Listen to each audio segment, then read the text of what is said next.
What's going on, guys? Welcome to another video. Um, in today's topic, I want to, what I try to do is like dispel a lot of the myths that people have about human psychology and emotions and, things like that. So, another one that we hear is what? Anger is a normal emotion, right?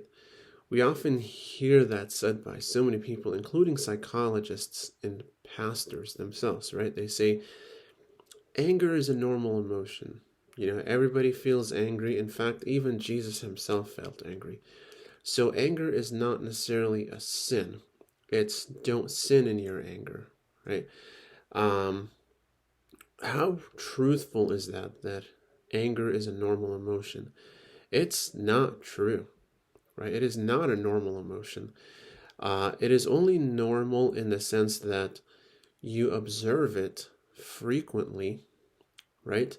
It is normal in the sense that, of course, everybody feels angry. In fact, even God Himself, not just Jesus, like God Himself in the Spirit feels anger, right? So is the feeling of anger a sin or a bad thing? Not necessarily, but only in certain contexts. For the most part, anger is a very damaging emotion. And let me explain to you why that is. The reason why anger is a very damaging emotion is because it's useless energy. Think about it this way: fire is useful when you're using it to cook your food, right? Or to warm yourself during the cold, right? But is fire always good? No, it's not, right? Now, it doesn't mean that fire is always bad either, because fire, oftentimes, if you just burn or turn on a fire, it doesn't do anything, right? So the fact that fire exists does not necessarily mean it's inherently good, right? Because fire can be used for good, it can be used for bad. The same thing when it comes to anger is that oftentimes anger is an emotion that is very volatile, right? It is oftentimes not something that's very rational. And that's what makes it a dangerous emotion to entertain and to normalize, right? Because a lot of people want to normalize anger.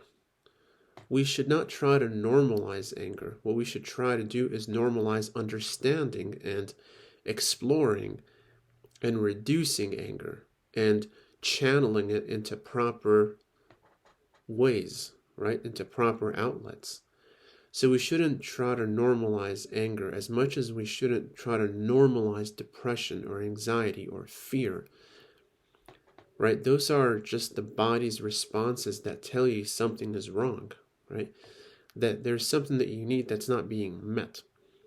But the emotion by itself doesn't benefit you in any way.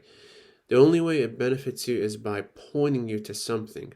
Something oftentimes that means something is wrong. Something going on is wrong in your life and you need to fix it and you need to address it. That is the only use of anger. The same with depression and anxiety. Now, do not hear me saying that you should not feel those things. That's not what I said. What I'm trying to say is do not entertain those thoughts. Do not entertain those kinds of emotions because they will exhaust you and they will actually even affect you, not just at the psychological level, but even in your own physiology.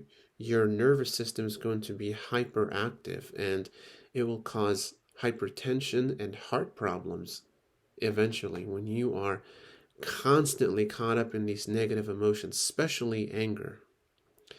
So, the only time when anger would be useful is when you are angry at a true injustice, not the trivial injustice that so many people talk about. It's actual injustice, right?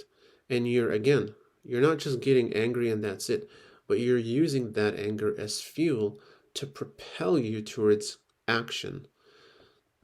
Good, constructive action, right? Not just burning buildings down or hitting people, That's not good action. That's bad action, right? So, is anger good? Not all the time. Can it be good? It can be useful, certainly, when you're channeling it in the right direction and when you're trying to understand what it's trying to signal to you. But for the most part, when humans get angry, it's not the way that Jesus was angry. It's a sinful kind of anger. I hope that helped you guys. I'll see you in the next video. Take care.